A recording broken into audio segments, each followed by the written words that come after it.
আসসালামু আলাইকুম রহমতুল্লাহি বারাকাতু। আজকে আমরা দেখব প্রবাসী কল্যাণ ও বৈদেশিক কর্মসংস্থান মন্ত্রণালয়ের অধীনে 60 মুদ্রাক্ষরিক কাম কম্পিউটার অপারেটর পদের জন্য যে এক্সামটা হয়েছিল সেটার ম্যাথ সমাধান এবং পরীক্ষার ডেট হচ্ছে 25/7/2025। আচ্ছা, ঠিক আছে। প্রথম প্রশ্নটা আমি আপনাদের জন্য লিখে ফেলছি আগে। তো প্রথম প্রশ্নটা কি, 11 নম্বর কোশ্চেনটা কি, 10 বছর পূর্বে পিতার বয়স পুত্রের বয়সের 4 গুণ ছিল। 10 বছর পূর্বে পিতার বয়স পুত্রের বয়সে 4 গুণ ছিল। 4 বছর পর পিতার বয়স পুত্রের বয়সের 2 গুণ হবে। বর্তমানে কার বয়স কত? ঠিক আছে, আনসারটা হবে এরকম। আচ্ছা, 10 বছর পূর্বে পিতার বয়স পুত্রের বয়সের 4 গুণ ছিল, তাই না? তো পুত্রের বয়স ধরবো। পুত্রের বয়স মনে করি লেখা দরকার। মনে করি 10 বছর পূর্বে পুত্রের বয়স হচ্ছে x বছর। ঠিক আছে, 10 বছর পূর্বে 10 বছর পূর্বে তাহলে পিতার বয়স, সুতরাং 10 বছর পূর্বে কার বয়স? পিতার বয়স।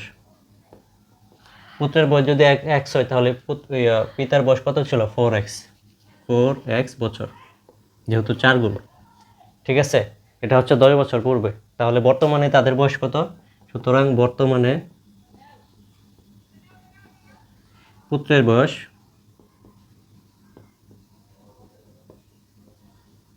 x + 10, যেহেতু 10 বছর আগে ছিল তাহলে বর্তমানে x + 10 বছর।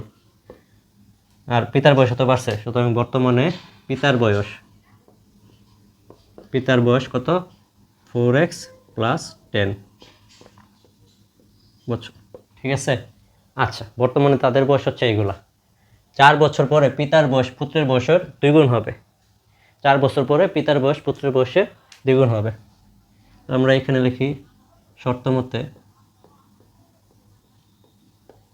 আমরা আগে পুত্রেরটা লিখি। এটা হচ্ছে x + 10 সমান চিহ্ন পিতার কত? 4x + 10। ঠিক আছে, তার মানে 4 বছর পরে, এখানে তো আর একটু কাজ বাকি রয়েছে, শর্ত মতে লিখলে হবে না। 4 বছর পরে পিতার বয়স, বর্তমানে তাদের বয়স হচ্ছে এটা, 4 বছর পরে তাদের বয়স কত হবে এটা বের করতে হবে। 4 বছর পরে পুত্রের বয়স বর্তমানে যদি x + 10 হয় তাহলে 4 বছর পরে কত হবে? x + 10 + 4 = x + 14 বছর। আচ্ছা, 4 বছর পর পিতার বয়স কত হবে?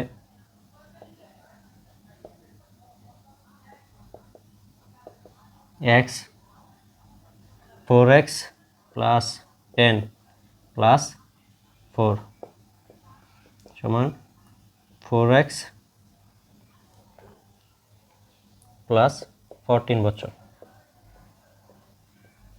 ঠিক আছে, আচ্ছা, তার শর্ত মতে এখন আসেন শর্ত মতে এরা কি বলছে? 4 বছর পরে পিতার বয়স পুত্রের বয়সের দ্বিগুণ হবে। তো 4 বছর আগে ছেলের বয়সটা লিখি x + 14 আর পিতার বয়স হচ্ছে 4x +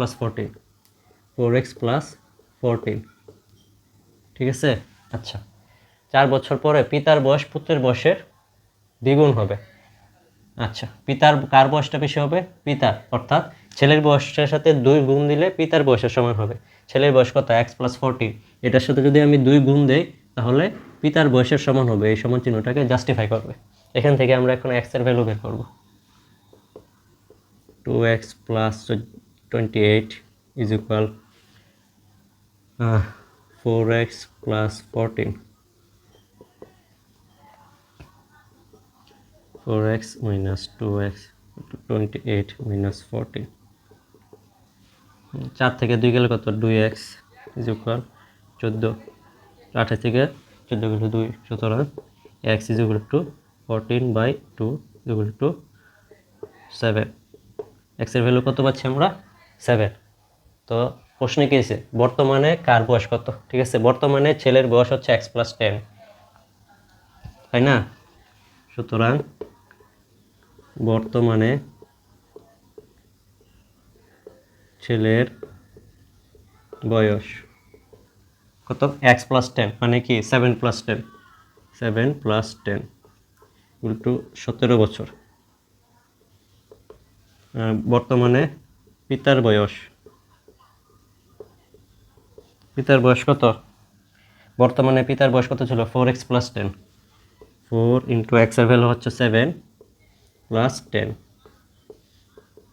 4 × 7 = 28 + 10 = 38 বছর। তো সুতরাং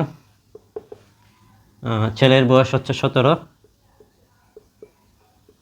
ছেলের বয়স 17 ও পিতার বা বাবার বয়স 38 বছর।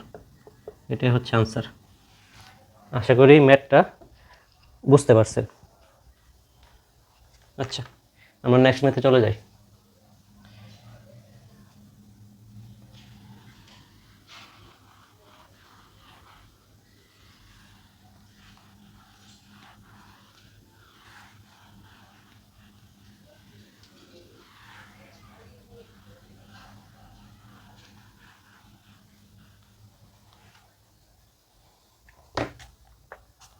সে 12 নম্বর ম্যাথ। একটি ঘড়ি 8% ক্ষতিতে বিক্রি করা হলো।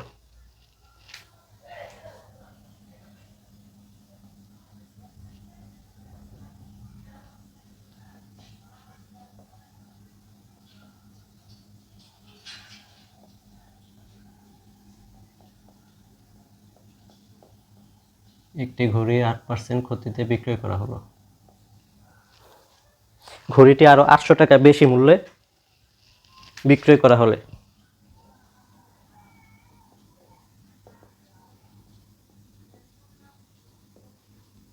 800 তো লিখছে তাই না? 800 টাকা বেশি মূল্যে বিক্রয় করা হলো। 800 টাকা বেশি মূল্যে বিক্রয় করা হলে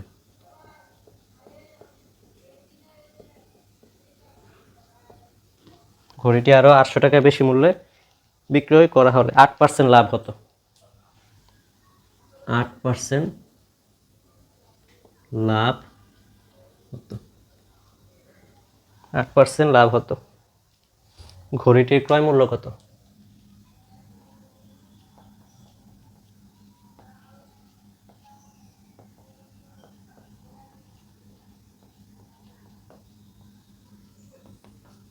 আচ্ছা, একটি ঘড়ি 8% ক্ষতিতে বিক্রয় করা হলো।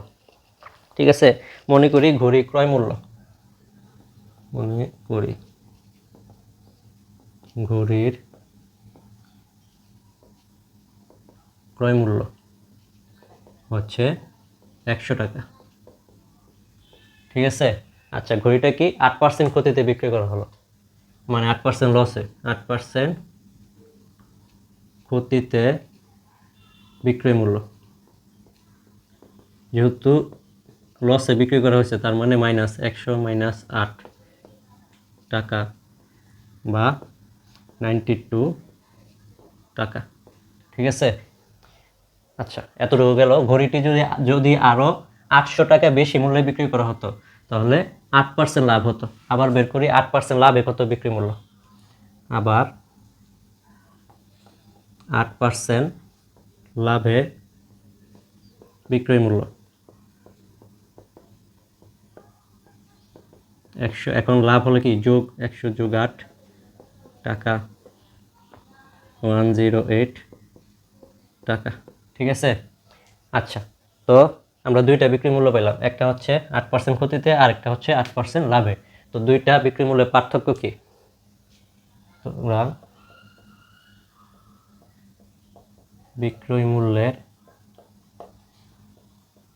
পার্থক্য 108 - 92 টাকা। 8 থেকে 2 গেলে কত? 6। 10 থেকে 9 গেলে 1, হাতে আছে 1, 16 টাকা, তাই না? 16 টাকা। আচ্ছা, হ্যাঁ, বিক্রয় মূল্যের পার্থক্য আমরা কত পাচ্ছি? 16 টাকা। এখানে বইলা দেওয়া আছে ঘড়িটি যদি 800 টাকা বেশি মূল্যে বিক্রয় করা হতো, অর্থাৎ এর 800 টাকা বেশি মূল্য মানে কি, এই বিক্রি মূল্য 8% লাভের বিক্রি মূল্য আর 8% ক্ষতির বিক্রি মূল্য, এই দুই বিক্রি মূল্যের পার্থক্য এখানে এক্সাক্ট ভ্যালু দেওয়া আছে 800 টাকা। ঠিক আছে, আচ্ছা এখন আমরা কি লিখব ঐকিক নিয়মে, বিক্রয় মূল্য 16 টাকা বেশি হলে ক্রয় মূল্য ছিল, ক্রয় মূল্য আমরা কত ধরছিলাম 100 টাকা, ক্রয় মূল্য তো চাইছে, বিক্রি মূল্য 1 টাকা বেশি হলে ক্রয় মূল্য ছিল 100 ডিভাইডেড বাই 16 টাকা। সুতরাং বিক্রয় মূল্য 800 টাকা বেশি হলে, 800 টাকা বেশি হলে ক্রয় মূল্য ছিল 100 ইন্টু 800 ডিভাইডেড বাই 16, 8 দিয়ে ভাঙ্গি 8 দুগুণে 16 100, 2 দিয়ে ভাঙলে 50, 5 লিখলাম 1 2 3, 5000 টাকা। তাহলে আমরা কত পাচ্ছি, ঘড়িটির এক্সাক্ট ক্রয় মূল্য হচ্ছে 5000 টাকা, এটাই আনসার। সুতরাং ঘড়িটির ক্রয় মূল্য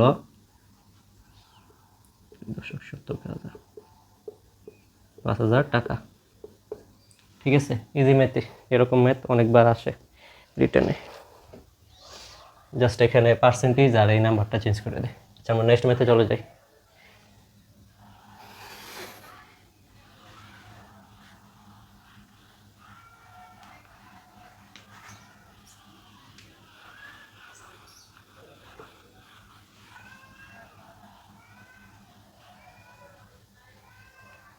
নেক্সট ম্যাথটায় কি বলছে, একটি ঘরের দৈর্ঘ্য প্রস্থের 3 গুণ, কত নম্বর ম্যাথ 13, একটি ঘরের দৈর্ঘ্য প্রস্থের 3 গুণ, একটি ঘরের দৈর্ঘ্য প্রস্থের 3 গুণ, একটি ঘরের দৈর্ঘ্য প্রস্থের 3 গুণ, প্রতি বর্গ মিটারে 7.50 টাকা দরে, প্রতি বর্গ মিটারে, প্রতি বর্গ মিটারে 7.50 টাকা দরে ঘরের মেঝে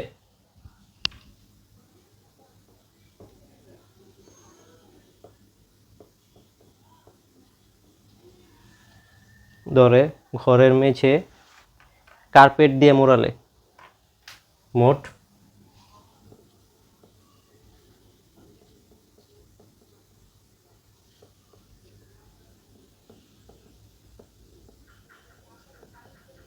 কত টাকা খরচ হয়, 1102.50,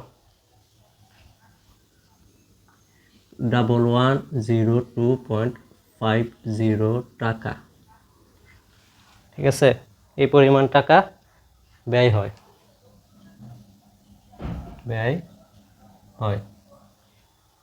ঘরটির দৈর্ঘ্য ও প্রস্থ নির্ণয় করো, ঘরটির দৈর্ঘ্য প্রস্থ নির্ণয় করো। ঠিক আছে, আচ্ছা আনসারটা হবে এরকম, মনে করি, সবই মনে করি, গণিতে মনে করি। এখানে কি বলছে, দৈর্ঘ্য হচ্ছে প্রস্থের 3 গুণ, তো আমি প্রস্থটাকে ধরতে হবে, মনে করি প্রস্থ হচ্ছে x মিটার। ঠিক আছে, প্রস্থ কত ধরলাম x মিটার, আর দৈর্ঘ্য কত, সুতরাং দৈর্ঘ্য হবে প্রস্থের 3 গুণ 3 ইন্টু x, তার মানে 3x, ইংলিশে লিখি মিটার, 3x মিটার। আচ্ছা এখানে কি বলছে, দ্বিতীয় লাইনে প্রতি বর্গ মিটারে 7.50 টাকা দরে ঘরের মেঝে কার্পেট দিয়ে মুড়ালে এত টাকা খরচ হয়। টোটাল খরচটাকে যদি আমি প্রতি বর্গ মিটারের খরচ দিয়ে ভাগ দিয়ে দিই, তাহলে ঘরের কি বের হবে, ক্ষেত্রফল বের হবে, তাই না? আচ্ছা তার আগে এখানে ক্ষেত্রফল বের করে নিই, প্রস্থ বেরিয়েছে, দৈর্ঘ্য বেরিয়েছে, সুতরাং ক্ষেত্রফল ক্ষেত্রফল সমান কি দৈর্ঘ্য গুণ প্রস্থ। দৈর্ঘ্য কত 3x ইন্টু প্রস্থ হচ্ছে x, 3x² বর্গমিটার যেহেতু ক্ষেত্রফল। ঠিক আছে। আচ্ছা, প্রতি বর্গমিটারে যে টাকাটা খরচ হয় এটা যদি টোটাল খরচটাকে যদি ওই টাকাটা দিয়ে ভাগ দেয় তাহলে এটার ক্ষেত্রফল বের হবে, তাই না? আচ্ছা, তো এটা আর লেখা দরকার নাই আলাদা করে শর্ত মতে। আর এখানে আমরা x ধরে কত পাইছি 3x² হচ্ছে ক্ষেত্রফল। 3x² is equal to 1102.50 divided by 7.50। ঠিক আছে। আচ্ছা, আমরা রাফে যদি ম্যাথটা করি, রাফ 1102.50 ডিভাইডেড বাই 7.50। দেখেন, এই দশমিকের জন্য 1 আর 2 ঘরের জন্য 2টা শূন্য, এই দশমিকের জন্য 1, 2 ঘরের জন্য 2টা শূন্য, আবার এই 100 100 কাটা, তাহলে বেসিক্যালি দশমিক উঠে গেছে। ঠিক আছে। এখন আমরা ভাগ দিই, 5 দিয়ে ভাগ দিই। 5 ওকে 5, 6 7 2 25, 5 5 25 শূন্য, আর 5 দুগুণা 10 আর 11 1 10, 5 দুগুণা 10, 5 দুগুণা 10 আর 1 11, 5 দুগুণা 10, দুইয়ের মধ্যে যায় না শূন্য, 25 5 5 25, 5 5 25 শূন্য। আচ্ছা, এখন আবার 3 5 15 শূন্য, 4 5 20 আর 2 20, 4 5 20, 5 10 50, 5 6 30, 5 8 40 আর 4 41, 5 8 40 আর 10, 5 দুগুণা 10, 3 দুগুণা 6, 4 দুগুণা 8, 4 দুগুণা 2 1 2। আচ্ছা, আর 441টা ভাঙলে কত হয়? 3 ওকে 3 আর 1 14, 3 4 12, 13 14 2 21, 3 7 21, 147, 147। তো এখানে আমরা আলটিমেট রেজাল্ট কী পাচ্ছি 147। ঠিক আছে। বা 3x² is equal to 147, x² is equal to 147 divided by 3। এটা কত কাটলে কত? 3 4 12 আর 2 27, 3 নং 27, 49। সুতরাং x ইজ ইকুয়াল টু √49। √49 মানে কি 7 7 49। তাহলে x এর ভ্যালু আমরা কত পাচ্ছি 7। সুতরাং প্রস্থ কি? সুতরাং ঘরটির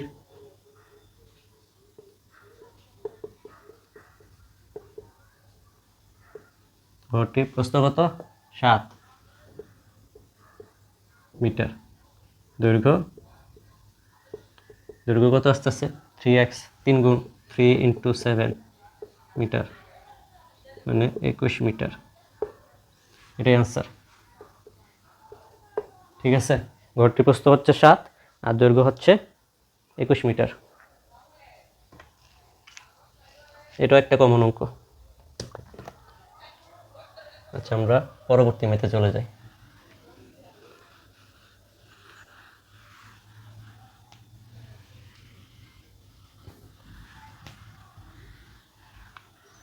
আর ভাই, আমি প্রায় প্রতি ভিডিওতেই বলি এবং আজকে বলি, যারা ম্যাথ মোটামুটি পারে বা কিছু ধারণা আছে ম্যাথের বেসিকের, আমি চেষ্টা করি ভাঙ্গা করানোর জন্য।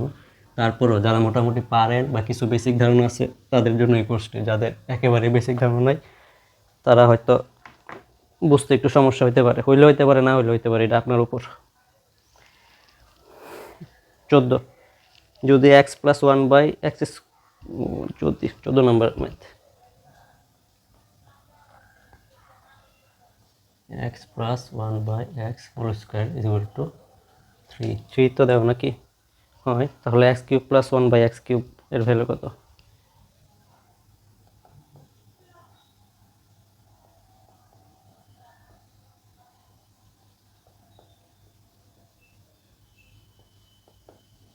আচ্ছা, দেয়া আছে কি x plus 1/x whole square is equal to 3। সুতরাং x plus 1/x is equal to √3 স্কোয়ারটা উঠে গেছে, এখানে রুট চলে আসছে। তো প্রদত্ত রাশি কি বলছে? X cube plus 1/x cube. A cube plus b কিউবের সূত্র কি? A plus b whole cube minus 3ab into a plus B.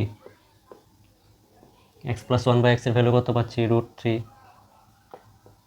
Cube minus 3 into √3।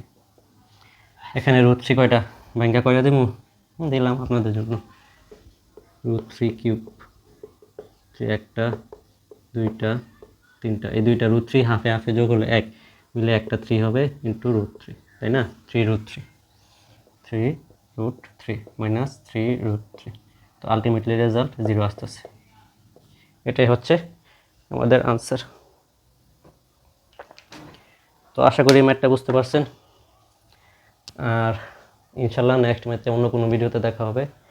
আর ভাই আমি কিন্তু ফুটবল খেলাও বুঝি না, বা ফুটবল খেলাকে সমর্থনও করি না। ফুটবল খেলা ভালো, বাট এই খেলাধুলা নিয়ে যে ম্যাডনেস, এই ম্যাডনেসকে আমি সমর্থন করি না। তারপরে আমি জার্সিটা পরছি, জার্সিটা আগে অনেক কেনা হয়ে গেছিলো, আর দোকানে গেছিলাম, কালারটা পছন্দ হয়েছে, কিনে ফেলছি, অন্য কিছু না। আমি যদি রিয়াল মাদ্রিদ, বার্সেলোনা কোনো ক্লাব বা দলকে সমর্থন করি ওইরকমটা না। বাট খেলাধুলা ভালো, খেলাধুলা করা ভালো, বাট এন্টারটেনমেন্ট ইন্ডাস্ট্রিটা আমি পছন্দ করি না আর কি। যাই হোক, অন্য কোনো কারণে। আর হ্যাঁ, এতটুকুই। সবাই দোয়া করবেন, নেক্সট ম্যাচে দেখা হবে ইনশাল্লাহ। আসসালামু আলাইকুম।